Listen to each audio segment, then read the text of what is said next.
Hello, Facebook family. This is John Mimicles. Now, this time I'm going to get it right. The last time I messed up. Okay. If you have followed my videos, one of the video series I was making is why you should check them out. I think this episode, I can't remember the name of the episode, or the number of the episode.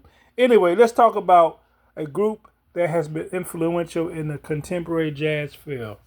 The names are the Crusaders. When did they start? Well, back in 1960, Joe Sample, Wilton Felder, and Stix Hooper started the band in Houston, Texas. Matter of fact, they started in 1954. So they were very popular. You know when groups start out, they got to get recognition. And with all groups, what you do, you go around and play in different circuits till people start liking your music, and then they start buying it. They tell their friends, and they start buying it. That's how you become famous. So they were able to do that. When Henderson played the trombone, guess who else was in that group? Who later on became a successful solo artist, Hubert Laws. Right? He played with them. In 1960, the Crusaders moved to L.A., and there they formed the group the Jazz Crusaders, right? So they formed the Jazz Crusaders, and thus they changed the name. They began doing some straight up jazz, but like everybody else, some groups changed their genre. They went to hard bop and played that. And then they changed their name to the Modern Jazz Sextet. This is what happened in Texas when they were in Texas. They were able to get a label to sign them, and they released 16 albums. I'm sorry, I'm getting distracted. They released 16 albums, so they had fun doing the music. Now, what happened to them? From the 60s, they put out a few albums. Tough Talk, they put out Everything's All Right. They covered Stevie Wonder's song. And in 1969, they put out an album called Powerhouse. Let's go on. Then they started in the 70s. They played Put It Where You Want It. That was a cover of the Average White Band song from 1973. They began to get into the jazz funk style music. It's jazz fusion. They started doing jazz fusion. Larry Carlton, the guitarist, played with them. Yeah, in the early part of the 70s.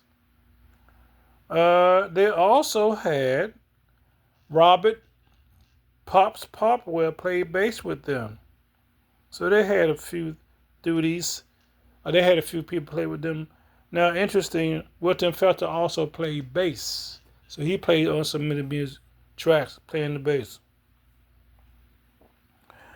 After a few excellent albums is what this man named Scott Yano said, the group began to decline in quality after a few successful albums. That's true because they were under commercial pressure, as it shows. They got kind of unpopular, and as a result, a few of the members, such as Wayne Henderson, he played with the Jackson 5, the Marvin Gaye, Joni Mitchell, Steely Dan, and Randy Newman. They came back in the later 70s with some very fine, commercially successful albums: Southern Comfort, Chain Reaction, Those Southern Nights, and other albums that revived their popularity. Now, in 1979, their biggest success was the album called Street Life. Randy Crawford sang lead on that song. She was a nice singer. It got to number 18 in the U.S. charts and number 5 in the U.K. Later albums by the group featured singers Bill Withers and Joe Cocker. You know Bill Withers, Ain't no sunshine when she's gone. Remember that? They did a live 82 album, Royal Jam. They had B.B. King on that. But here was some of the music that I like they did. Melodies of Love, right? They did A Ballad for Joe. They did, oh man. Street Life. And some other popular songs that they did. I just can't, they won't come to the brain now.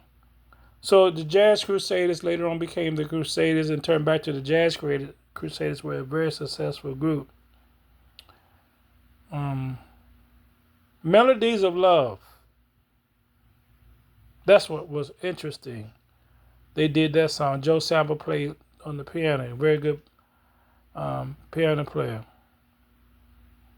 And like I say, there's some other songs that they did. Just don't come to mind.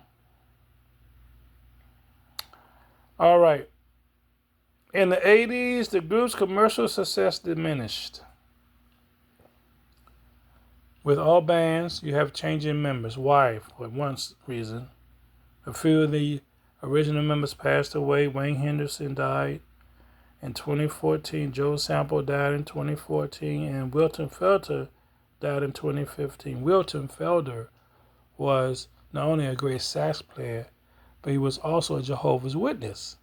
So he could play music, and he was a religious person.